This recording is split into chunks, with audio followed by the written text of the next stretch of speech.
Good morning, everybody, and welcome to another episode of the Bare Wit Me podcast. Today's guest has one of the most powerful transformation stories that I've ever heard personally. I know that my girlfriend as well wanted me to tell you, so I'll just get this out the way now that your story made her cry, and it was the only one that made her cry. She said it was amazing and it touched her. So thank you for your story.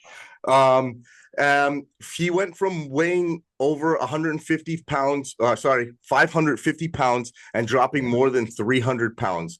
Arthur Shadwick's story is one of resilience, faith, and purpose. He's a pastor, a father, and a man who decided to rewrite his own story, not only for himself, but for his daughter, his wife, and everybody who now he helps on their own fitness journey. So, Arthur, man, it is an honor to have you on. Thank you so much. How you doing today, man? Man, I am just happy just to be alive. And I Yeah. never would have thought that 4 years ago, I'll be with you on a podcast sharing my transformation journey. Well, you know what, man? You've come a long way, and it. I rewatched it again this morning. Your story is something that it's unbelievable because I know that. I mean, I'll even bring it back. Let's just get right into it. We'll start like Yeah. growing up, dealing as a kid, dealing with obesity. What was that like for you?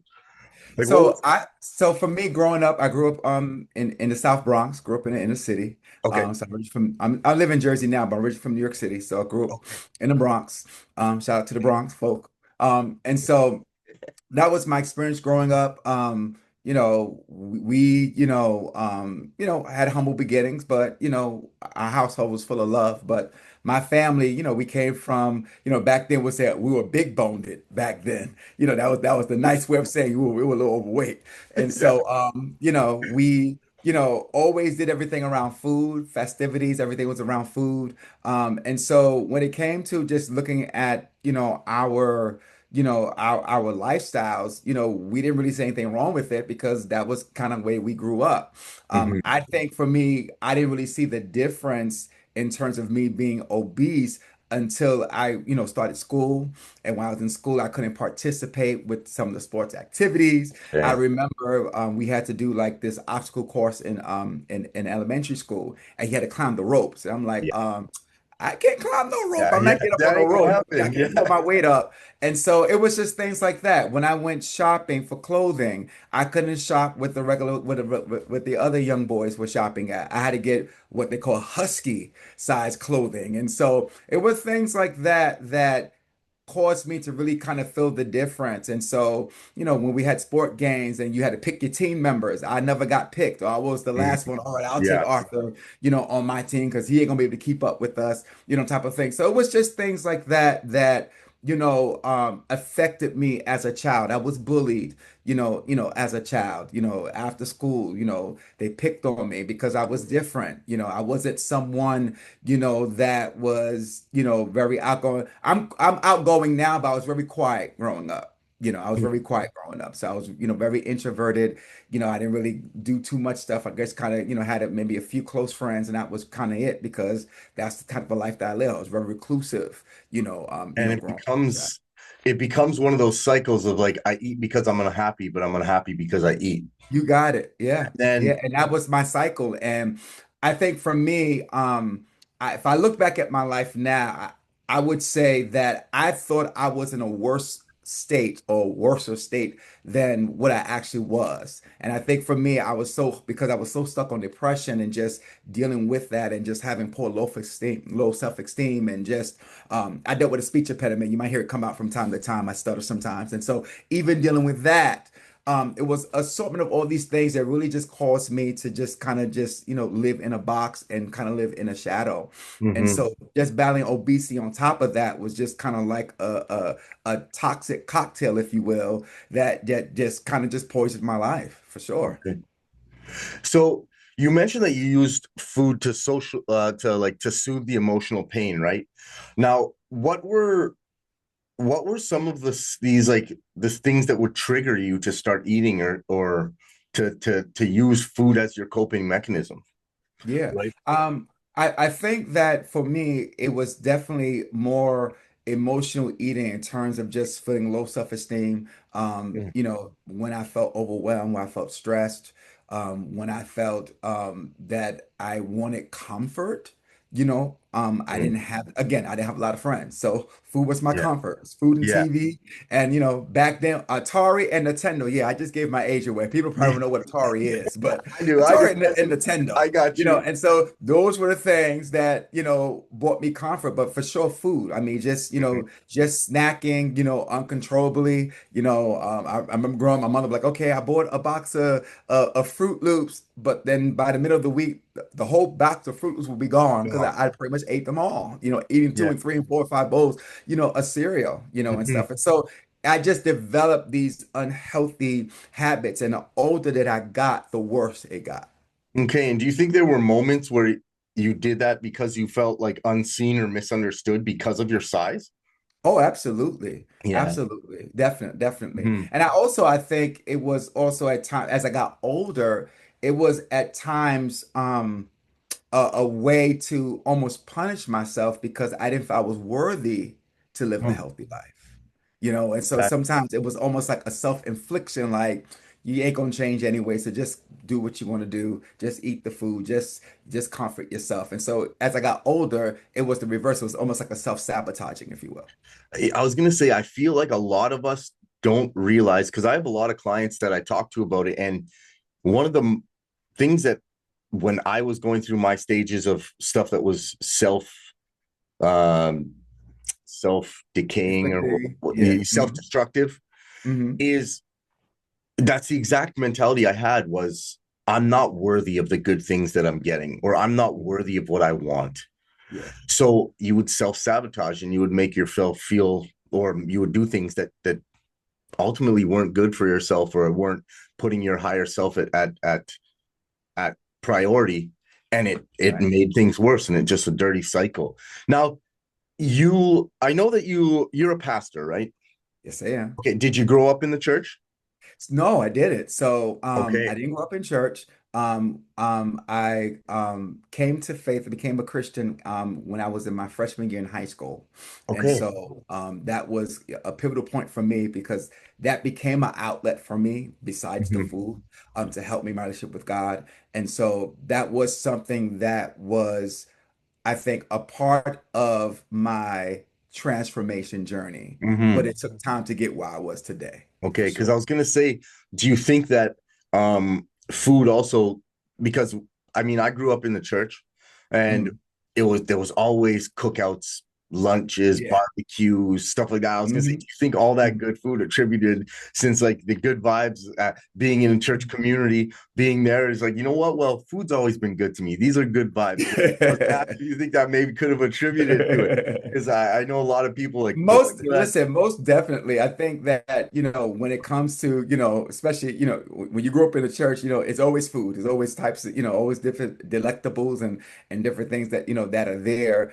But I think ultimately the choice was mine, in mhm, terms of just what I did. It wasn't because necessarily the environment was around me. It was because of the environment that was inside of me that you could choose to go make a healthy choice or a bad choice based upon what's going on inside of you. And I think for me, it was because of what was happening inside of me, the depression, the low self-esteem, the self-sabotaging nature that I naturally drifted. I was hell-bent on making those poor choices and not making the right choices to have a better lifestyle.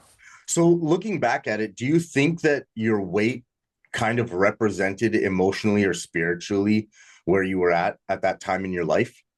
Oh yeah, most definitely. I tell my clients now, I say, listen, when you go through weight loss is not just a physical thing. It is an emotional thing. It is a spiritual thing. It's a mental Mhm. thing. And so transformation is not just something that happens on the outside. It's something that happens internally with you, as well. And I would definitely say for sure that the weight that I carried on the outside was definitely a picture of the baggage and stuff I carried on the inside. And the Mhm. worse it got on the inside is the worse it displayed itself on the outside. It, it's wild how we don't realize until we're too far gone about the way we feel about ourselves Hmm. is really what we're going to start to portray to the world. Yeah. and it Yeah. it really emphasizes that like age old like saying of like the way you treat yourself is the way you think of yourself is the way you allow other people to treat you Treat you. Yep. or Yeah. see you even, because if Yeah. you're not representing yourself the way you feel you deserve, or and it comes back to how we deserve, we feel we need to be treated or seen. It Mhm. really changes the, like when you can grasp that idea, it changes the perspective of how you want to treat yourself and what you want to do for yourself, right? Mhm. And you said you were over 300 pounds when you got married, right? Yeah. Yeah. Yeah. So how did your weight affect your relationships, your confidence, your self-worth? Mhm. Like, how did that affect you? I would definitely say when I met my wife and I we've been between made 23 years this year. Shout out to Um, wifey. yeah, shout out, honey. Love you, Alberna. And so we're basically high school sweethearts. So we met we were about 17 years old. Uh, we dated for a little bit. We took a break and then we got back together and then we tied the knot when I was 24 years old. And so I would say that at that time of being 300 pounds. Now, here's the thing. I think for me, I carried my weight well. So people Mm. didn't realize that when I tell people now I was over 550 pounds, it's like, no, you wasn't. I'm like, yes, I yes, I was. I was that way. And because I'm 6'2", I'm tall. So, Mm. I carry people always say I had a football build. They always wanted me to be in sports. I ran from that because I was not a sporty person growing up. And Yeah. so when I got married, again, I just had that big, football player build. So it wasn't anything like, oh my God, Arthur is huge. I might have felt that way, but when I look back at my pictures, I'm like, you really weren't that big. Like, in terms of where I wound up ending, I'm just like, that really wasn't bad. You To were be big at that boned.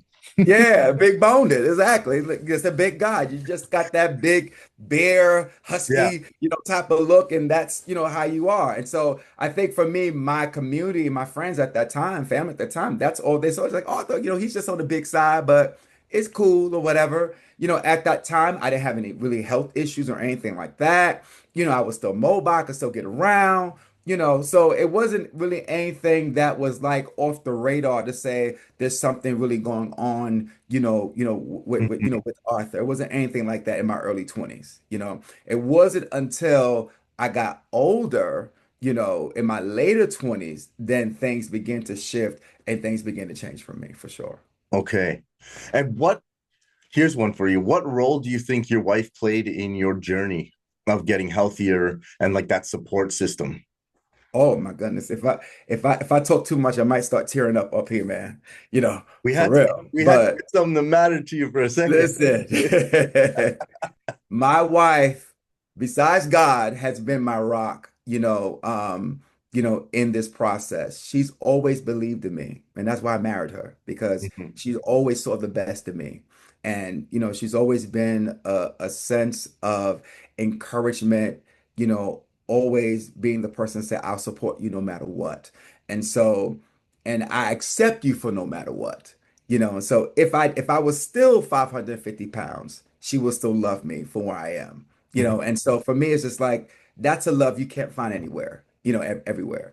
And so I think for me, my wife has always been supportive. Like, honey, now my wife is 130 pounds, 128 pounds. Okay, so she stayed the same way. So she's a little slim Jim, a little slim chick, and so she's very active. She was a dancer. She did aerobics. I mean, she's still very active to this day. So here I am, 330 pounds, us getting married. She's very active. She would try to drag me to the gym. I would try to do little things here and there. But I was not as committed. I would actually tease her. I'm like, you going to the gym again? Like, what do you need to go to the gym? You're small. Like, what are you going to do? Like, Oh, you're fine. Like, ain't nothing wrong with you. yeah, You're just a little twig. You're all right. You yeah, know, yeah. whatever. And I would just tease her and stuff. And one time I remember she got me to the gym. It was a hard place for me. And I went to the gym and I had to probably be at that time over 500 pounds for sure. Yeah. And I remember it was a gym called 24-Hour Fitness. And Mhm. went there and I got on the treadmill and I broke the treadmill. Oh wow. Bro, I got on the treadmill. The treadmill wouldn't even start. It started like making weird noises and stuff. And she had went to her aerobics class. I remember I called her. I'm like, we gotta leave right now. She's like, what? What? I said, I got to leave right now. And that was like probably like my most lowest point. I'm just like, I can't even go to the gym because the gym can't even hold my weight, you know. Yeah. And those treadmills go up to 500-pound capacity. Yeah. And so that's where it began to click. Arthur, I think you're over 500 pounds. And it was just like, boom, it was like a awakening, for Yeah. me. Because Like, for years, I didn't weigh on the scale because the scale always said error. I didn't know what it is. So the scales I had went up to like 320 max, 330, and that was it. okay. And it wasn't until I purchased a scale that went up to 550. I said, well, surely this is going to measure me because I ain't no 550. And when I Yeah. stepped on it, it said error. I'm just like, Oh, oh my God. Like this is like now the it's defining serious. moment. And she was always supportive. And she's like, Arthur, no matter what it is, I'm gonna be there to support you. I'll help you. I'll walk with you, That's through the amazing. process. That's what I'm supposed to do. Yeah. That's so beautiful, man. I love that. That's what I'm talking about. Shout out, wifey. That's my baby. Yes. Wonderful, man. So, Yeah. um, when you were rushed to the ER and your glucose level was 787, what were your thoughts and like what were you going through in your head in that moment?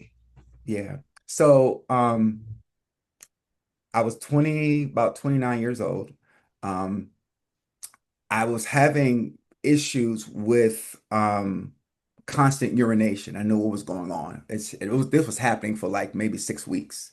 And I'm just like, something wrong. And I found myself extremely thirsty. Like I would drink like a gallon of water almost, and I'll still be thirsty. I'm like, something's not right. And I remember Mm. it was the middle of the night. I'm just like, okay, something's not. And I literally I said, I gotta go to the ER. Something's not right. So I just literally started crying, like, something's not right, something's not right, something's not right. So they rushed me to get me to the ER. And it's on a Saturday night. I remember because I had church in the morning. I was in the pastor. I'm supposed to preach. And here's Mm. pastor being rushed to the ER. And the good thing is that at that time, the hospital was literally right across the street from what I lived at. So literally, I just Okay. had to go across the street. Okay. And by the time I said, something's not right. I remember in the ER, I was in triage. They were checking my blood pressure, whatever, blah, blah, blah, blah. And then she said, let me take your sugar. Because she said, does diabetes run in your family? I'm like, well, my grandmother, deals with diabetes. My mom, and they don't or whatever. And so when she pricked me the first time, she said it was 505. And I'm just like, what? She said, you have diabetes. And she said, let's do blood work. And we did the blood work. That's when it came back 787. And the staff came looking at me. I'm like, because like a group of them came in the room. I'm like, Mm. well, what's going on? My wife was like, what's going on? It's like, sir, are you okay? I'm like, I'm fine. I just thirsty. I just constantly have to go to the bathroom. And it's like, they're checking, making sure my organs, everything was fine, nothing shutting down. I'm like, I'm fine. Like, what's going on? You're freaking me out. What's going on? It's like, your glucose is 787. I said, so what does that mean? They said a normal glucose level is 120. Yeah. 120. They say you're 787. You should be in a coma. I'm like, what? I don't feel that way. And they're like, you should not be alive. Like, you should be like in a coma like this. And you Yeah. say you've been dealing with this for weeks. I'm like, yeah. It's like, you shouldn't even be alive right now. Like they wanted to admit me into the hospital. And I didn't even let them do it. I'm like, no, I don't want to go. Because I felt fine. But to them, it's just like, you're 700, like it didn't make any Yeah. sense. So I didn't go, I checked myself out the next day. They were upset with me. They gave me medication and whatever and stuff like that. I went home. So I just want to be home because again, I didn't like doctors. I didn't want to Yeah. be around or whatever None and of us stuff do, like that. man. And so they were really upset with staff was upset with me. It's like you should be sir, you're gonna wind up back here by the end of the week or whatever. But thank God, grace of God, I did not. And that was kind of like the beginning of like I need to make a change. But that was a scary moment for me, for my wife, because again.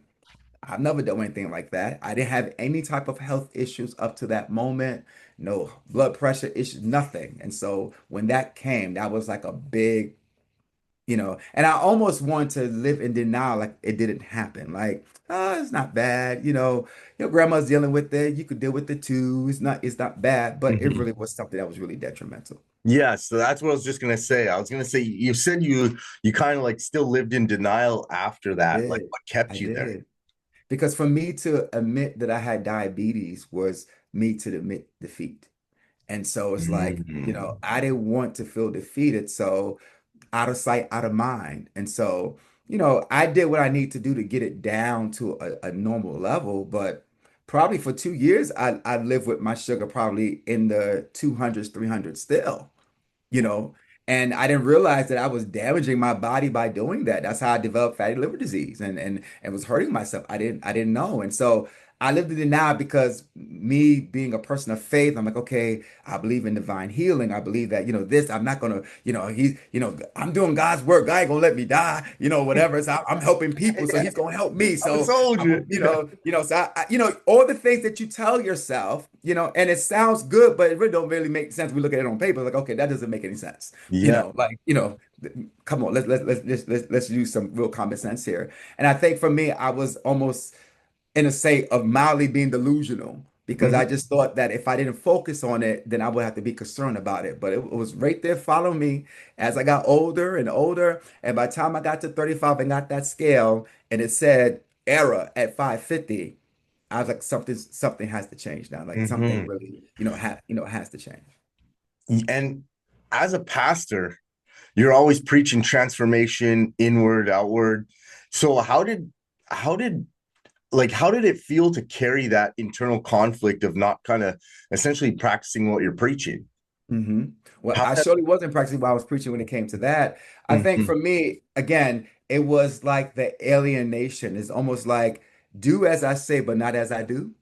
And Mm, I think for me, I dealt with a lot of shame, Nigel. So for me, the shame of it. So I would just, and I think because people naturally loved me, they covered for me. mhm, So, for mhm, instance, I would travel to do speaking engagements, and they know, okay, oh, he can't fit in that certain chair. Don't give him a chair with any handles because he can't sit in a chair because he's wide. yeah, So people would accommodate for me because they cared for me. They didn't want to make me feel bad when I flew. I always had to fly first class. Always yeah. get my extender seatbelt. So it's like there was accommodations for that. So even though there was this, shame that I dealt with, but because people were so accommodating, I didn't really they didn't really hold it against me. And I kind of just, well, you don't see it, I don't see it. So we're gonna keep on doing what we got to do. And Mhm. again, it was that denial, that was happening, with me. And I think, especially again, me being a Christian, we're called to show grace to everybody, no matter what state we find each other in. And so I think, there's a place where you can be accepting of somebody, but there's also a place where you have to do it in love to challenge people to change. You Mhm. know, there's times where I tell my wife, I look at old pictures, I say, how come you didn't tell me? And she's like, honey, if we tried to tell you, you wouldn't even hurt us anyway. So it's like there's times like where you really have to confront and say, listen, I'm concerned about you. I want the best for you. I want you to be around, and in those crucial conversations that often things can begin to happen, But I think because people were so accommodating of me, because I was the pastor, that they didn't bother them, it didn't bother me. And so, So you think essentially, at a certain point it kind of got to where they were almost enabling you? uh, I would say yes and no. It Because I was, find it's a it, fine line. It's yeah. a fine line where people, because they love you and they care about you, hmm they want to be there for you. Yeah. But it's also hard. And this is where I always talk to my boys and I'm like, look, if there's something wrong or you think I'm doing something wrong, you need to Mhm. come to me and holler at me and you need to tell me straight. Look at me Right. in the face. It doesn't Right. mean you don't love me any less. Right. Because it's like Right. we fear all the time of like, oh, they might get mad. I don't want to. And it's not because you're scared Yeah. of them, but it's because Right. you care. You Yeah. legitimately care, right? So having those hard conversations, I find that's a true testament to love and how much you care about somebody is being able hmm to say, like, yo, dude, look, I'm not, there's no hate, there's no nothing against, but like this ain't good no more. We got Right. to get some change here. We gotta spark something. You shouldn't be going out with those people. You shouldn't be hanging out with this. You know what? The direction Right. of your life is going down a path of destruction. You know what I mean? Let's turn to this side. We're here for you. You know what I Hmm. mean? And a lot of times too, when you want to turn and veer off, whether it be weight loss, whether it be a life of destruction and crime, or living unrighteous life, anything like that, you're scared because of all the stuff you've acquired in Yeah. this path, that you're Right. scared you're going to lose everything that Lose you've everything. identified by for the Yeah. how many years. Yeah. For sure. For So sure. then, oh no, if I turn this way, I'm going to lose it. But you don't realize if you just turn a full 180, there's a whole lot of people or opportunities on Whole that lot. side. Yeah, Yeah. it's For just real. walking in a different direction. So yeah, yeah. Um, Wow. Now, do you find, because a lot of people do this, especially in faith, and you being a man of faith, was there ever a time where you kind of had a little bit of anger or animosity towards God during that time for your obesity or for being sick or anything? I think for me, I knew that I was a product of my choices and my decisions. You took And responsibility right away. yeah, it was I've never, God, you made me fat. God, you put this on me. You gave me high blood pressure. You gave me, because I knew ultimately it was Arthur's choice. And again, because I dealt with self-sabotage, because I dealt with, insecurity, low self-esteem, because I dealt with these things, it just all fed into that. And so it's kind of like I was just self-inflicting myself, like, well, you ate the Twinkie, you ate the extra cake, so that's what you get, and you got to own it, and that's what it's going to be. You got to own what you want, what you're going to do. And so, I don't think my struggles in terms of my health and my obesity ever reflected in terms of my faith and fidelity in God. I think if more so because of my faith and fidelity in God, it kind of helped me to kind of maneuver, through those moments in my life, those dark moments of my life. I think if I did not have Christ as my anchor, to help me with that, I don't think that I would be here today for sure. Yeah. Right. And going through those transformations and everything like that, be it faith, spirituality, Mhm. whatever people want to call it, right? Yeah. You grow in that aspect of your life. You learn a Hmm. lot. So Hmm. looking back at it, what did faith mean to you back then versus now, when Hmm. you've come out the other side of that dark place, when you've gone through your trials and tribulations? Like, do you find, like, I know that when I went through, so I don't know if you heard about a bit about my story, but when I had my Crohn's flare up and I had to get my intestines removed, right? And I had the colostomy bag for 2 months. Now, when I was in the hospital, and I literally hit, you could have a checklist, and I hit every single complication possible, Wow. every single one post surgery. It was a nightmare, but I feel that I was meant to go through that so I could appreciate the things that I was taking for granted. And I'm talking about even just a shower. I'm Yeah. grateful to be able to take a shower every day Wow. without having to deal with it. You know what I mean? Yeah. So I remember there was a night when I was in the hospital, and it was like the pain was so bad. And the reason it was bad, looking back, we figured it out, was because I had lazy gut. So that means when your gut's like, when it hasn't worked for a while after the surgery, when you have the colostomy bag, it Mhm. takes a while for it to kind of wake up and start moving again because it's been dormant. So I Right. had lazy gut. So they were giving me my painkillers, but Mhm. orally, but I Mhm. wasn't absorbing anything orally because Mhm. I had lazy gut. Mhm. So I'm losing my mind in pain. And they thought I was addicted to the opioids because I kept Mhm. asking for more and more and more, until Mhm. finally they realized they needed to give me the shot. But I Mhm. remember one night it was like 2 a.m. in the morning. I couldn't sleep because you need rest. As you know, Yeah. training and everything like that, you need rest to recover. Yeah. And I couldn't sleep. And I just remember bursting into tears. 35-year-old man bursting into tears, like literally praying out, saying, look, like, my life is yours. I can't do this pain on my own anymore. I know I've I've I've done wrong. I've done stupidness. I've done this, but like, I need help. And I'm telling you, the next day they found out that they need to give me the shots Wow. rather than doing that. But it changed realization of faith is like before that moment, it's kind of weird. Before that moment, it was like I I had faith in whatever higher being, and Mhm. I had my beliefs, but it wasn't like that you get a certain sense of like all knowing and all trusting, Yeah. where it's a dangerous man who can say what will be, Hmm. because you Hmm. know that in the end of the day there's a plan for you and you are looked after and you are being watched over. You Hmm. get what I'm saying? Yeah. Yeah. So in that sense, sorry to ramble on there. No, please. I love, yeah. So how did your perception or your meaning of faith from then to now change? Oh, so for me, I think that my my journey of faith is not that it's shifted. I think it has grown, right? So it has grown from one level to another level. I'll say it like that. So for me, it was like, okay, here I am.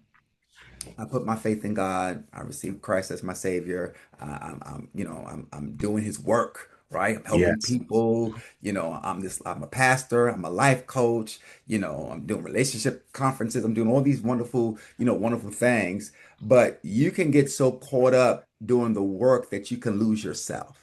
And I think for me is that sometimes you can be so caught up helping everybody else, but you could also use it as a way of not dealing with your own self, your Mm. own issues. So it's just like the time that I should be taking on doing the inner work, I want to help everybody else do their work, but I want to focus on my work. It's like me now being, now that, I'm a transformation coach. Okay, I'm helping you. You go to the gym, you do this workout, you eat like this, you do like that. But then I'm not doing it myself because I'm so busy trying to help you. I didn't make it to the gym. I'm not eating the proper things. I'm always on the run. I'm, busy helping you. And so for me, as a pastor, it was kind of like that. Like I'm helping everybody else, but in essence, I'm losing myself. So when it Mm. came to my faith, it's like I had faith for everybody else, but when it came for faith for myself, I didn't have any. And it wasn't until, my wife got pregnant. We dealt with 16 years of infertility. And so we had tried to conceive. We've had a miscarriage. We had a stillborn. We laid to rest a son who only lived for a few months. And so, we Sorry to we hear went through a that. whole process, of just trying to have a child. It was at 40 that we became parents. And so Congratulations. thank you, thank you, thank you. She's six now, going on 16. She's the boss of the house. I know. I saw her running around at the show, and I was like, "What Yeah, you yeah, did that? yeah, That was yeah. awesome. Go, That's my daddy." baby, Yeah. And so, you know, even going through that pregnancy, my wife spent her full third trimester in the hospital. She's in the hospital for over 100 days. Wow. Okay. And so the fact that she carried her the full term was a miracle. I mean, it shocked the whole medical team. It was like, wow, like, okay. And so when I laid my eyes on my daughter, I knew at that moment that I had to make a change because I knew if I didn't do it, I wasn't going to be alive to walk her down the aisle one day. I wanted to be there for my child, and especially for me becoming I didn't want to be a father. We wanted to be parents in our late 20s, already 30. So here we are Yeah. 40. So I'm just like, dang, we old parents. Like I know people having kids older these days, but I'm just like, I don't want to be a father at 40. I thought by 40, I have a teenager. Most of my friends who are my age, I'm 46, kids are going to college now. And here I am with I'm here with a 6-year-old and they got, a 18-year-old. And so I'm just like, okay, what's going on? It's like, I have to do the best that I can do so that I can be healthy, I can be strong, so we can grow with our child as she gets older. And so for me, that was like the defining moment. And I remember it was March of 2021. I was teaching a series at our church called, recovery and talked about what are you going to recover this year. It was coming out of the pandemic. A lot of us were recovering Mm. from loss. We lost loved ones, we lost jobs, we lost resources. So how are we going to recover together? How do we go from a place of surviving to a place of thriving again? And Yeah. so I was doing a teaching series on that. And I remember I was just having my own quiet time and reflection. And for me, in my heart, the thought came to me, how can you challenge people to recover in these other areas of their life, and you're not recovering in this particular area of your life? And I was like, hmm. And I really believe that was God speaking to me in that moment. It's just like, you can't tell them to recover all and you not recover all. And I'm like, well, you play dumb, like, what do you mean recover all? I'm like, okay, I know what you mean, Lord. My heart, my body, my health, and I had no idea how bad my health was because I wasn't going to the doctor. And Mm, so by the time I went to the doctor, I had high blood pressure. I didn't even know I had high blood pressure. I had fatty liver disease. So all these things began to come out. And if I did not make the decision in that moment to make a shift, I definitely would not be alive today on hmm this podcast today for from four hmm from 4 years ago. And Wow. so it was at that moment that I began to explore what are the opportunities that are out there for me to make that change, in my life. And so I, found a bariatric clinic. I was not trying to have surgery. I've taught my sister did the surgery a number of years before. And so, she had a wonderful result. She's kept the weight off. She's an awesome mom, awesome wife, and she's doing great things. And so, I know when she had it, we were all against it, like, don't do that, don't do that. That's the quote unquote the easy way out, whatever type of thing that you hear people, say these things. Yeah. And so that was not what I was looking to do.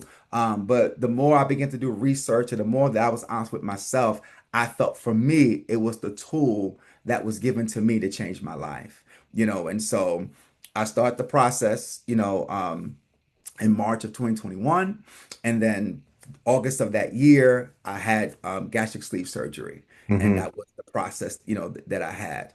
The doctors only expected me to maybe lose maybe about 200 pounds or so to get me down to maybe close to 300. hmm When I started the surgery, after I had the surgery, again, I'm not a gym rat. I was afraid of the gym. I did my walking, just had a little treadmill I got at the house. Some of my feeds that you see on Instagram of me walking on the treadmill, that's the treadmill. That's the only piece of equipment that I had, hmm And so I didn't have anything else. I was not anything, know anything about the gym. And so that's how I started. I was just doing walking, just doing, basic things. And so had the surgery, and then once I started after I had the surgery, I hit a stall or what they call a pause, where basically you start losing the weight, but then what happens is that, you need to kind of jumpstart your body. So they said, well, Arthur, you need to probably do some more exercising and be more physically, active. So I said, sure, no problem. I got a trainer. And that's why I really got serious. And what they thought I was only going to lose about 200 pounds, I wound up losing over 300 pounds. And Wow. my doctor came to me, she said, the surgery didn't do that. I want you to know you did that. Yeah. That you went beyond what the surgery could do. You did that because you put your mind, you locked in, you got serious. And she said, you did that, and so, Thank you. that was just that moment. Yeah. I think you hit it on the head there where a lot of people, because let's be realistic, there are a lot of people out there who get these surgeries and they Yeah. think that's the fix. But I Right. think your Right. mentality of, and you said it in your video too at the show, and I think it's very important and overlooked how you said this was the tool Yeah. to get me to where I need to be. Yeah. And when you can use it as a tool, which that's what it is, it's a tool, it's an aid to help Yeah. you to put in the work to get there. Because Yeah. let's be realistic, it's not easy. And you lost a bunch Mhm. of weight by what? Yeah. Just doing normal things that Yeah. are just walking, Yeah. walking, being a bit more watching, like eating a bit less. Doing Yeah. but those things are hard when you're that big. Let's Right. be realistic. It's Yeah. tough Yeah. getting up, you're out of breath, walking Yeah. upstairs. Yeah. Regardless, you're carrying I a lot of avoided weight. steps as much as possible. When we bought our first house, we bought a ranch style house because I didn't want to walk up steps. Yeah. And we had a basement, and I would avoid every chance I could to go down to that basement. 'Cause I'm just like, you gonna go downstairs, honey? Yeah, can you go pick that up for me? Because I was not trying to walk down them steps. So Right. yeah, And absolutely. and it's Yeah, one of those things of like you don't you you look at a jack dude, look at Ronnie Coleman, okay? You look at him and you see him deadlifting or squatting five, yeah. 600 pounds. My God, yeah. And you're, whoa, that's a lot of weight. Look at him go with bar bending. Hmm. You were walking with that every second of every day, I know. right? And people don't take that in, that like the little things matter and they accumulate. So just getting started on your journey, right, Yeah, is it's huge just to start doing the little tiny things, and they're gonna compound and get big. And then you're gonna have a ridiculous, amazing transformation and be living your best life like yourself, right? Yeah, that's it. I always say, listen, incremental steps lead to monumental victories. And it's Wow. what we do every day, stacking days, just day by day, day by day. You might not see it immediately, but Hmm. over time it will show itself. I mean, there were days where I'm like, okay, what am I doing? I'm not seeing the results. You look in the mirror, you're not seeing what you want to see. But I'm just like, Arthur, you gotta keep going. Gotta keep, I would say keep putting seed in the ground. Just keep it's gonna plant, it's gonna sprout at some point. Just keep watering the seed. Just keep on doing it. At some point, you're gonna see what you want to see, It's you like know. that parable of like the two people who are one guy planting one seed and then the other Yep. one just spreading the seed, Mm-hmm. and who's going to Yep. have a more bountiful and plentiful crop, right? That's it. And yeah, you did just that, man. So I want to talk about a bit about that turning point where your mind kind of shifted when your daughter was born, because you had all Mhm. those early complications in your marriage trying to conceive, and then you finally were able to have your beautiful daughter. Do you remember the first thought or prayer that went through your head when you first saw her? I think it was just tears of joy, like she's finally here. Like I when my wife spent her last trimester in the hospital, I literally lived in the hospital with her. So I stayed in the hospital overnight, Monday through Friday. I would go home on Saturday, wash up to preach in church on Sunday.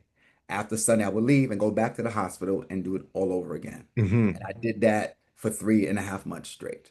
Hmm. And so during that 3.5 months, there were many scares because she had a lot of false labor pains. There were Okay. times when we thought the baby's gonna come early. So it was a lot of pressure, during that time, just wondering if we're going to actually make it through this pregnancy because of just Hmm. the past experiences that Hmm. we had. So when she was actually born, July 9th, 2019, it was kind of like, wow, like she is actually here. And if you look in the video, I actually put on purpose when they literally pulled her up out because she had a C-section. My wife had a C-section. Okay. When they literally pulled my daughter up out of my wife for the first time, that's actually on the video. You actually see her. So that was my response when I I saw heard that. that cry because they told us, they said, because you have a cesarean section, they said no, normally babies don't make noises because usually when they come to the birth canal, the contraction, the contraction is pushing all the fluid out the baby's lungs. But because when you take the baby out as a C-section, We have they to. said normally we have to kind of take the stuff Yeah. out of the baby. So they said if you don't hear nothing, there's nothing wrong. It's normal. You're probably not going to hear the baby cry until we suction out the All the. fluid, whatever. That was not the case. As soon as they pulled Anik out of my wife, and I was Yeah. like, Yeah. so it was kind of like that moment, like, okay, she's like, I'm here, y'all, I'm Yeah. here. Yeah. It was kind of like that moment. And I think for me, it was just like that's where the tears came to my eyes. I'm just like, okay, now that she's here, what are you gonna do now? And I Mm. think for me, it was kind of like that was kind of like, okay, I have to do something. It Yeah. wasn't so much of me praying to God. I think it was more like God speaking to me. It's like, okay, what are you gonna do now? Having that I kept conversation. you prayed for a child. I kept mine on the bargain. Okay, but now you got to take care of what I'm giving you. Yeah. And you know that you're not in the best place to take care of what I'm giving you. So now I need you to get into the best place so you can take care of what I'm giving you. Wow. Because we pray for stuff, God gives it to us, but do we have the capacity to actually hold what we've been asking Him to do? Yeah. And Well, for me, at that moment, I did it. I was not like, there's no way. I look back now, I was, I didn't have the surgery until my daughter turned about 2 years old because it was a process to get all that stuff done. The pandemic hit, all that stuff happened, or yeah. whatever. So just even at 2.5 years, just taking care of my daughter at 500 plus pounds, 550 pounds, I'm just like, how did I have the strength to do that? Like, I mean, I remember there's no sleep. And then my wife went back to work. I stayed home. So I spent a good 6 to 8 months before the pandemic hit raising her by myself. So Mhm. I'm just like, I look back now, I'm like, how did I do that? Like, it had to be God giving me the strength to kind of, Yeah. to do all that. Because there's no way a 550 pound plus back gonna take care of a 6-month-old, changing diapers, doing this, doing that, doing that, doing that. Just, I was exhausted, but I've kind of the joy to do it because I got what I asked for. Yeah. So when you were thinking about getting the surgery and so on, like for anybody who's thinking about getting it or contemplating making those big life changes and they do have a partner, how did you approach that conversation with your wife about the surgery for your lifestyle change? So I considered the surgery years before, and my wife was against it. She was like, absolutely not. Because, like Mm, I said, my sister had the surgery. And so, for maybe about 5 to 7 years, it would come up from time to time. And she was like, no, I think, you need to try the gym. Of course, I broke the treadmill, so I was like, well, I ain't trying the gym again, so we're not gonna do that. And then, she was like, maybe, you could try some other things or whatever, that type of thing. And I feel like I exhausted all of those other opportunities to do those yeah. things. And so when it finally came, and when my wife was pregnant, we were in the hospital with Anik. I told her, I said, honey, I'm really considering doing the surgery. And she said, if that's what you feel is the best option for you, even though I wish you didn't have to go that route, but if you feel that that's the best option for you, then I'm going to support you, in Mm, that. And mm, so I know that a lot of people who are married or have spouses or significant others might not be supportive. I've had, experiences with other people, marriages have broken up. Apparently for people who go through weight loss surgery, the divorce rate in the first 2 years is high. So like 70 to 80%, really? because yeah, it's high. Yeah, I did a study. It's high because of the shift and the change that person is going through. Mm, And what happens is that if your spouse is not willing to make the shift and change with you, then they could feel alienated. They can feel, disconnected for you. They can feel like they're going to lose you. And so all those things, are happening. And also because of the person losing weight, their mindset is shifting now. yes. They're more confident. People are taking notice of them. These days can spark jealousy. These days can spark all these different things in your marriage. So if you're not having those real talk conversations with your significant other, it can cause a wedge in your relationship. Mm, And so I think for my wife and I, we've talked every step of the way. So there is no wedge. She was very supportive from day one. I mean, we literally adjusted the way we ate in our house. Like I hmm. said, my wife was a buck 25, buck 30. So Yeah. it's like wherever she got, she has a fast metabolism. She can eat whatever she want to eat. Yeah. But she know that, okay, Arthur can't eat those things. So now, even though I want to have my little snacks, and she has her little snacks or whatever, but we made the adjustment as a family for this Mm, new I love that. lifestyle. So my daughter now knows what it is to eat healthy. She doesn't drink soda and all that junk and all that type of stuff. You might have a treat from here and there, that type of thing. But it was a shift that we all did together as a family. And I think for me, that was one of the key things that kind of helped to sustain me, through that process and to this Yeah. day. So I guess something that's important for people who are going through these transformations, and you as a coach, something that you probably address with your clients is Yeah. the importance of communicating with your significant other of Yeah. what you're feeling, what you're going through. Because yeah, I did never even thought about the whole aspect of like jealousy being sparked, or and it really clicked when you were saying it, because like yeah, people are going to start to notice you, and back in it, and a lot of times when people are obese, like, and I'm sure you can attest this, you're almost invisible to people. Yeah, you are invisible, and the moment you begin to transform and lose weight, and especially if you are with a significant other who also is have their own challenges in their health or their weight, Mm, sometimes what I've seen this where the person who's going through the process of transformation is actually larger than significant other, but then they lose weight. And so now the significant other who was a smaller person is now the larger person. yeah. And so it's kind of like the reverse. And so now that person now is the obese person or the person who needs to shift because that other person made the shift. And so that could change the dynamic of the relationship. Yeah. Because here I am, I was always assisting you, but now you don't need my assist. Because sometimes we meet, and I want to get into relationship stuff, but sometimes we meet people at our point in life where we are in a place of brokenness. And Yeah. so what happens is once we come out of that place of brokenness, you're only tied to that person is because of that brokenness. But because you're not broken in that area anymore, if that person is not willing to grow and change with you, then that's where the separation happens. Because it's just like, okay, I met you because you were insecure, you were this, you were that. But now that you're not that anymore, I don't even know how to connect with you because I only know you in that particular way. And that's Mhm. why I would say you have to grow in love. You can't just say, I love you. The love that I have for my wife now is not the same love we had for each other 23 years ago because we grew in love.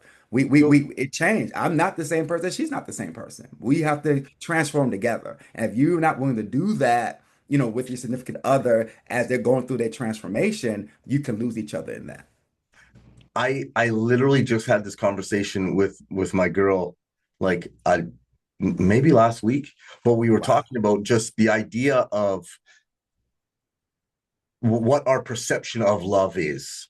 Hmm. And is it a feeling or is it a thing? And I'm a bit different because in Hmm. my mind, when I get into a relationship, my mindset towards it is that like I love you, yes, but Yeah. like the whole love and this is for me. I'm like I don't.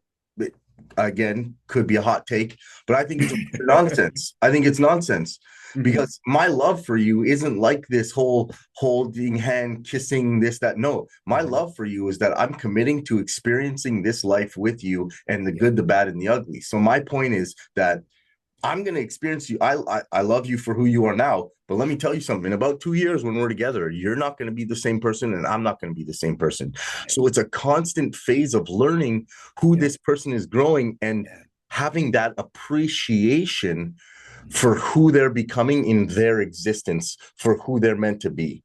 Yeah. And my job is to um is to accent that the best Hmm. way I can. So Right. To my nurture job it. is to Yeah. support Yeah. it and let you grow into this beautiful Yeah. person that you're because it's your existence. I Yeah. have mine, you have yours, but we're also making this commitment to grow into these people Right. together, Right. right? And And I that's think that's where a lot of people miss it because they think that I love you at this stage, at this moment, and you're gonna always stay like this, you're gonna always be like this. And it's like, no, it's like that's not love. That's not marriage. That's it's why people don't stay married too long these days because they're not willing to grow.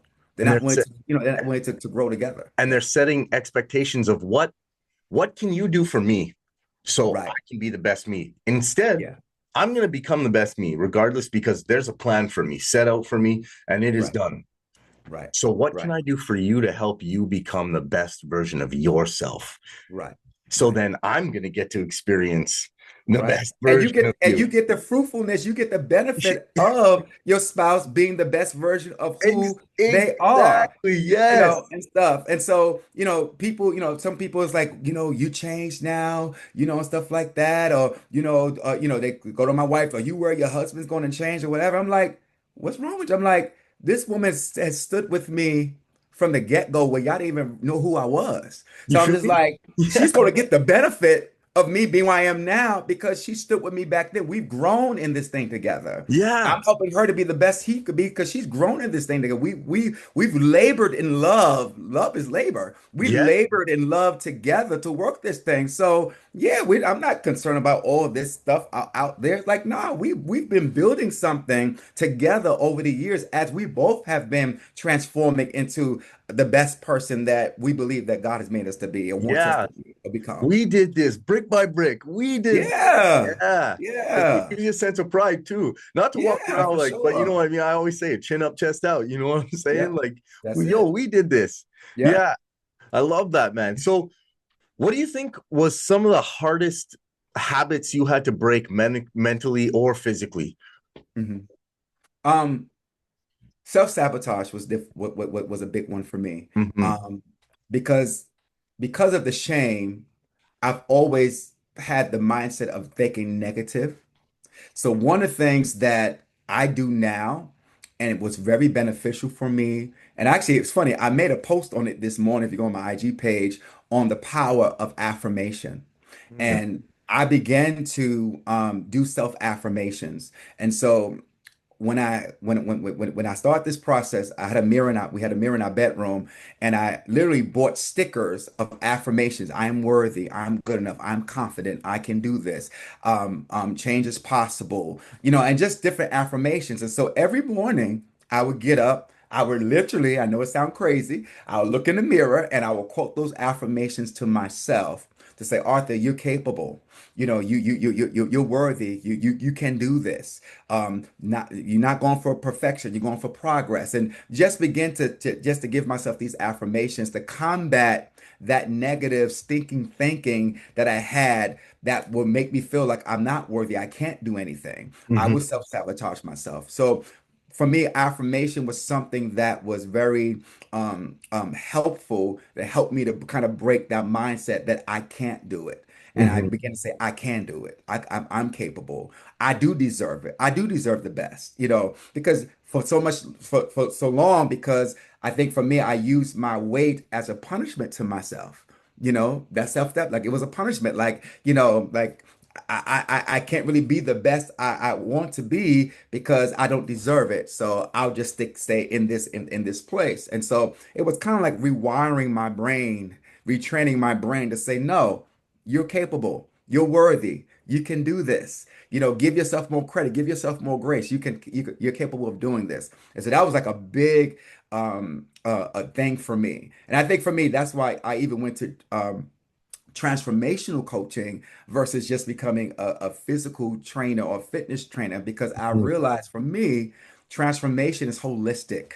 It's not just the meals, it's not just the movement, but it's also the mindset. I And so love I it. focus on the three M's: mindset, movement, and meals. You know, Mhm. like it's a whole process. And it's not just losing the weight of your physical man or getting in shape physically, but it's also getting in shape emotionally, mentally, even spiritually. And so Mhm. I look at the holistic approach when I deal with people, and that's has helped me to overcome those obstacles in my own life personally. Yes. So before I jump into the next question, Go ahead. is affirmations. I think a lot of people getting into the fitness space or getting into their fitness journey don't realize it. And this is why I kind of stepped away from being strictly a fitness coach, and now I'm a personal development coach, I love that. because Yeah. everything starts with your mind first. And, Yep.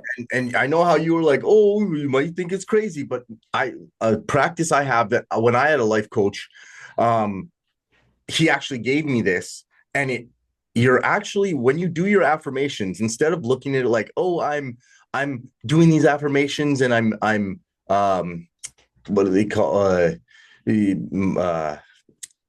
what do they call it? Manifesting what? I'm Yeah. manifesting. That's the thing that you Yeah, manifest I'm is. manifesting, but the problem is it's been bastardized to the Hmm. fact of I'm gonna manifest, so I'm gonna make $1 million, and they leave it at that. Right, right, Whereas right. when you actually take affirmations and manifestation for what it is, and Mhm. you put those up, and a practice I give all my clients, and you can use this, take it. Um, Mhm. Two things. Number one is those affirmations that you had, you are worthy, you are valuable. You put those on your mirror when you're brushing your teeth every morning. So Yeah, you have to look at yourself and believe yeah, yourself. It's going to be yeah, weird the first couple of times you do it, yeah, yeah, but you need to be able to focus and look yourself in the eyes and believe it, because you're yeah. actually reprogramming and You rewiring are. your It's brain. literally changing the way you think. Yeah. Yeah, for sure. And Yeah. some other practices you can do is like, instead of, are you right-handed, left-handed? Right-handed. Hmm. So you brush your teeth with your right hand. Hmm. Start brushing your teeth with your left hand, because that opens up new neural pathways, and it's going to Love that. reprogram while you're doing it. Okay. Mm. And then the other one is think of things that are strong, because something that's important to you is strength and beauty. So Hmm. think of things that are strong and beautiful, and start putting those pictures up around your house, even if it's just a printout on your in your office. So I Hmm. would have like things like dandelions. I don't know why, Hmm. but they're like strong, powerful plants. They absorb the Hmm. sun. They do a lot, and they're powerful and they're beautiful. And then like a lion and a lioness, strong and Hmm. beauty. So you start filling your brain and programming your brain, I and love, you start to I'm think. doing, if you look behind me now, there are literally pictures around. I do that. And sometimes we don't realize we do things. It just happens. That's my, I don't know if you can see, but those are literally my vision board back there. Yes, My wife's vision sir. board, my vision board. Mine's And so right it's here. like, these are things that, you know, so these are things that I look to feed. Because people don't realize this stuff really affects you. Like, your environment, what you're feeding yourself daily, what you're intaking. Like, it really Mhm. does transform the way you function in life, for Yeah. sure. And that's what I was going to say. It's not only feeding your body meals wise, nutrition wise, but it's also feeding your mind of what you're looking, what you're consuming. And that's why Yeah. social media, it's so important for people to Oh, understand, even when you're getting into your fitness journey. Yo, cut all the excess nonsense. please do. Start filling Please your do. brain with Yeah. motivational stuff, gym stuff. Then you're going to Yeah. start to think, you know what? This is all I talk about. But what happens when you start doing that? Now you Hmm. start to associate yourself with other people in this space, other Yeah. people going through the same stuff. Yeah. And that's when a real shift comes and your vision changes, and that's when you're scared to make that change of turning around and going the other way. That's when Hmm. you slowly start to feel yourself and you start to realize, like, now I may be taking away from this cup, we'll say, but now Hmm. I'm filling this one. This one doesn't look so empty. There's actually Right. a lot going here Right. for me, and this is all new and exciting stuff that's Right. benefiting me, Right. right? Right. Right. Right. So yeah, I love the fact that you brought up Africa. I'm all into that, man. My client, I'm like in on that, my boy. I love that. So what was I gonna say? So what was first the first like how long did it take for you Mhm. to start to feel like a new man when you first got started, not just look like one but actually feel it? Because I know a lot of people, they start these journeys, they start fitness journey, and you could even be jacked, like you Right. could be jacked, Right. but you want to make a full body recomp and you want to get to where you want to be, or you want to feel like a new man, and they Mhm. go through this tedious stage of the same stuff, repetitive, going to the gym, getting this done, eating better, doing this, but it, as we all know, it takes time to really click and feel Yeah. that new Yeah. feeling. So when was the first time for you that you really felt it, where you were like, wow, I have, Papa's got a brand new bag, you know? I would definitely say probably about 2 years in my journey when Mm. I began to look in the mirror. So I think for me, I like to say this to people, body dysmorphia is a real thing. And Yeah. people will begin to see the change in you before you see the change. And Mm. so even though I know that I was losing, I mean, when I started this journey, my waist was a 72. I'm a 36 now. Yeah. So Jeez. obviously I knew my BMI was a 67. Okay. Wow. So yeah, yeah. So That's yeah, wild, yeah, man. That's yeah, wild. yeah, yeah, Yeah. yeah, yeah. So it's like that's where I started from. So I knew that there was obviously a change because okay, I'm not wearing the 7XL anymore. I'm wearing maybe now the 3XL. So I know it was a change, but it wasn't until people began to say, you look different. I'm like, well, I don't see it. I don't see it. It wasn't until I began to see people take pictures of me that I'm like, who's that guy? Like, Damn, I I look remember good. even recently, I got on my wife. I'm like, are you touching up the photos?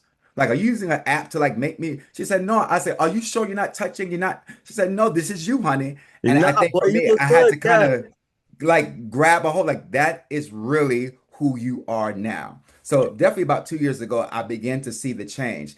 I would say it wasn't until this summer, believe it or not, this summer when I finally looked at myself and said, Arthur, you're never going back to that old Mm, person again. Because mm. I think the fear is, and I always try to tell clients this, you could feel like you're on a slippery slope. It could feel like any moment you could just fall down the slope and go back to where you started from and be back for me, that 550 pound plus person again. And I think it was always that fear of like any moment now, anything I could do wrong, oh my God, I had a milkshake. Oh my God, it's over, and just feel like it's going to all fall apart. But it wasn't until I would say this summer particular when I looked at myself in the mirror and I said, you're never going back Mm. to what you thought that was. You Yeah. can't. You have transformed. It's like a butterfly trying to become a caterpillar again. It cannot go back into the cocoon. That is not Mm. who you are. You're not going back there anymore. And I had to really embrace and fully embracing who I am now. And I think for me, that was one of the reasons why I did these bodybuilding competitions, because it's just like I want to embrace who I am. And I want to show other people that they too can embrace transformation. You don't have to be polished. I'm not all chiseled out yet, right? But Like, I'm going through my process. But I will show people that even at this stage, you can make a difference and you can be strong and feel confident in who you are and what you have accomplished. and that's something that I think is very important for everybody listening and everybody going through their transformation, is the art of acceptance.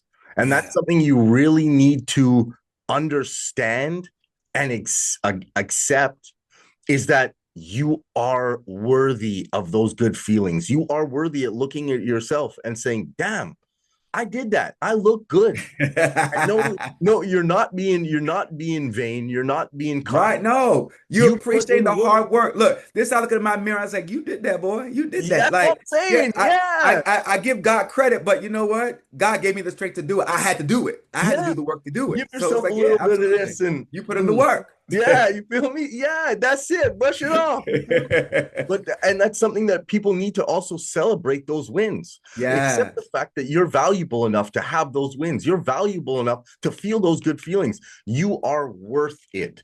And I think Yeah. that's the biggest thing that in this fitness industry has gotten so bastardized and looked at is everybody wants to be the new flashy dashy, will have the best clothes, the biggest muscles, the this, that, and Right. dude, Right. where it's like, wait, can we take a step back and understand that we're all in this one building to do one thing? And that's become a better version of ourselves to be That's more it. healthy. And That's it. you're worthy of it just as much as that dude who's benching 325 for That's 15 right. reps. That's right. And Absolutely. and I think the gym community is slowly coming back to that. Hmm. Because for a while it was all, and I don't get it twisted. I'm filming all over the place. I love the influencer stuff. I love filming. I Yeah. love taking I do videos. too. Yeah, Absolutely. I Yeah. love Yeah. flexing up in the mirror, but Yeah. I also love the old school click and clank and somebody being like, yo, let me show you a different variation that's going to help you out because I can tell you're Right. struggling on this and Right. helping each other out and realizing that, like, I think this might be bold, but with everything going on in this world right now and Hmm. post COVID, how messed up everybody's been, we're Hmm. slowly starting to get that need and want for community Absolutely. and group help. Yeah. We want to start helping each other. There's Yeah. so many people, and maybe it's because I'm in the industry now and I've dove head first into it, but there's so many people that we just want to help people. It's not about having a Lamborghini because you coach so many people anymore. Right. It's about Right. seeing how many people and how many lives I can impact because I want to leave a legacy when I'm not here anymore, Right. right? And I Bro, think that's so powerful. Yeah. I think it's coming down to people like yourself Yeah. who were in such a state of I guess self-destruction Yeah. where you realize, and it always goes like this, you don't want to see anybody else where you were because you understand the other side of it. And look, Right. it ain't worth it. And it's like same thing with addiction. It's Yeah. same thing with I have a client right now who's been, I think we're going on 21 days sober now. Wow. And Awesome. I am so proud of him, man. Yes. And he's killing it. He's killing it. Shout out Mm. Raul. Keep it up, Shout buddy. out, brother. Congratulations. Keep it up. and and it's just the satisfaction I get from that is uncomparable to anything else we get. And I love the fact that like we're getting back into this stage where we all need to start accepting that we're worth it. And it's more beneficial to us in life to give to people, right? And you being a pastor, you've obviously been helping people on their spiritual journeys for time, right? So Right. you know this, like you know this deep. So it runs deep for you. Um Now when you were on your journey, right? Mhm. What what role did your faith play in keeping you consistent during those dark moments where you wanted to give up and you wanted Mhm. to back out? What role did that play for you?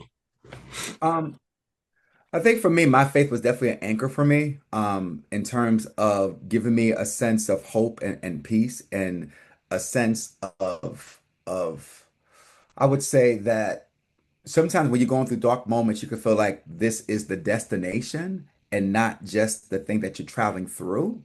And so I think for me, by being a person of faith, having faith in God, it kind of helped me to realize that this is just a moment. This is not it. This is not, it might feel like you're at the end of the book, but you're just at the change of another chapter. Yes, And I so I love it. think, for me, it's just like sometimes we could feel like, oh, this is the end. Like, no, this is just the end of the chapter. Don't put a period where God's putting a comma. Mm, So it's just like, there's more, yeah, and so I think my faith has definitely given me a spirit of being optimistic to say, okay, I might be in this right now, but I know it's not going to always be like this. At some point, something's going to change. Something's going to happen that's going to benefit me. And so yeah, I just have to keep on kind of pushing through this to get to the other side.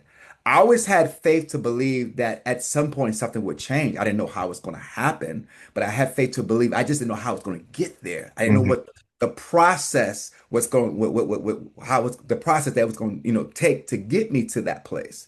But I had faith to always believe that there was going to be at some point something had to change, something had to happen, but I just didn't know how it's going to happen. And so I think for me, my faith kept me pushing towards that and led me to where I am today. Mm. And Yeah. I think maybe I'm a sucker for pain, but I find that the exciting part of it, of not knowing how you're going to get there.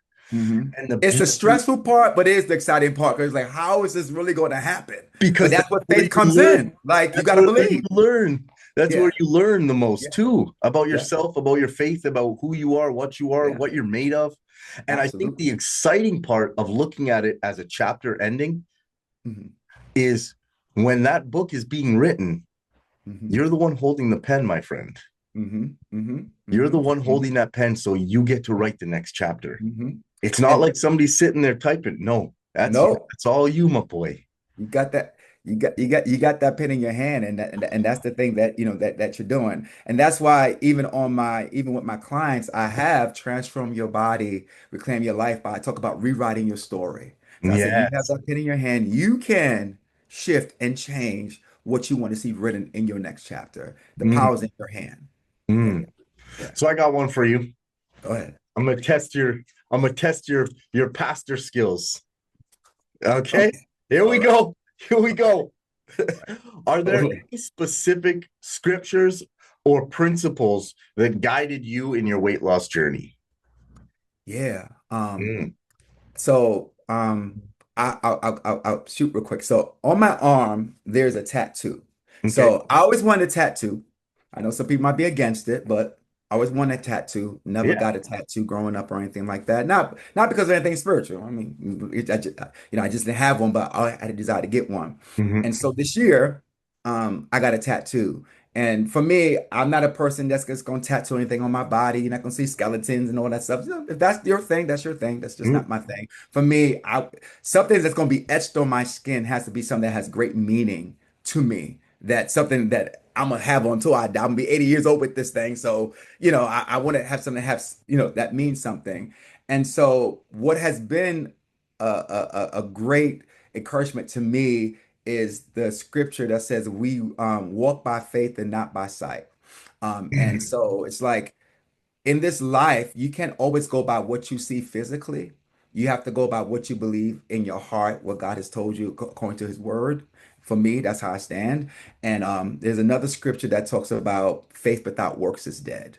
And what that means is that you can have all the faith in the world, but if you're not willing to put in the work, you're never going to see what you have in faith manifest, what you believe mm, in, to be manifested in your life. And so I have a tattoo that says faith over fear on my arm. mm, And mm. and so for me, it's just like every time, again, affirmations, right? So Yep. every time for me, it's like this whole process of losing weight has been faith over fear. Face your fears, face the things that have been challenging you. And so for me, that's been the thing that has been a constant reminder from the Word of God, from the Bible, that we walk by faith and not by sight. Faith without works is dead. But it's been around those faith scriptures for me that kind of help motivate me on my day-to-day basis. Mm.